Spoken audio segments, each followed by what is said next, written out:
নবী সাল্লাল্লাহু আলাইহি ওয়াসাল্লামের আগমনের পূর্বে, আসার পূর্বে যাবতীয় অশ্লীল কাজে, নোংরা কাজে, জিনা, ব্যভিচার, ধর্ষণ, চুরি, ডাকাতি, ছিনতাই, লুডু, ছক্কা, তাস, জুয়া ইত্যাদিতে পুরো সমাজ অন্ধকারে ছেয়েছিল, পুরো সমাজ ভরে ছিল। যাবতীয় অশ্লীল কাজে পুরো সমাজ ভাইরাস হয়ে গেছিল, ভাইরাসে ছড়িয়ে পড়ে গেছিল। পুরো সমাজ আগাছাতে পরিপূর্ণ হয়ে গেছিল, জঙ্গলে পরিণত হয়ে গেছিল।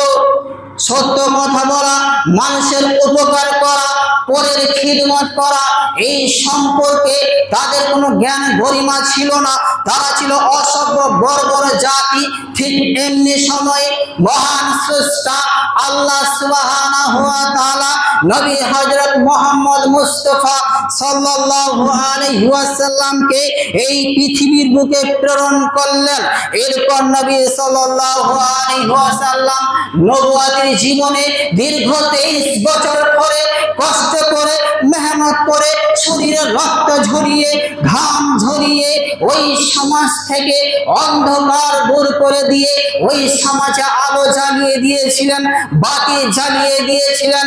পুরো সমাজ যে আগাছাতে পরিপূর্ণ হয়ে গেছিল, ওই সমস্ত আগাছাগুলিকে একটা একটা করে তুলে ফেলে দিয়ে নবী সাল্লাল্লাহু আলাইহি ওয়াসাল্লাম ওই জঙ্গল সমাজটাকে ফুল বাগানে পরিণত করেছিলেন। পৃথিবীর সর্বশ্রেষ্ঠ সমাজ রূপে গড়েছিলেন। কাদেরকে নিয়ে? এই দ্বীনি শিক্ষা দিয়ে, এই যুবকদেরকে নিয়ে। আর আজকে যুবকদেরকে আর দেখতে পাওয়া যায় না। নবী সাল্লাল্লাহু আলাইহি ওয়াসাল্লাম বিদায় হজের ভাষণে সাহাবীদেরকে বললেন, ও আমার সাহাবীরা, আলা তোমরা জেনে রেখে দাও, শুনে রেখে দাও, জাহিলিয়াতের যুগে যে অপকর্মগুলি ছিল, জাহিলিয়াতের যুগে যে নোংরা অশ্লীল কাজগুলি ছিল, সেই সুদ, সেই ঘুষ, সেই জিনা, ব্যভিচার, সেই ছিনতাই, সমস্ত জিনিসকে, টোটাল জিনিসকে আজ আমি তাহাতা কাদামাইয়া মাউতা, আমি আমার পায়ের নিচে রাখলাম, রেখে সেইগুলিকে মাটির নিচে দাফন করে দিলাম, কবর দিয়ে দিলাম।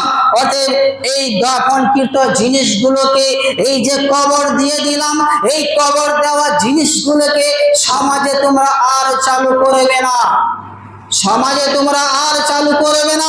যদি তোমরা চালু করো তাহলে সমাজে আবার অশান্তির আগুন দাউ দাউ করে জ্বলবে।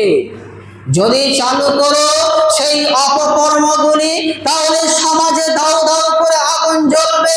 আজকে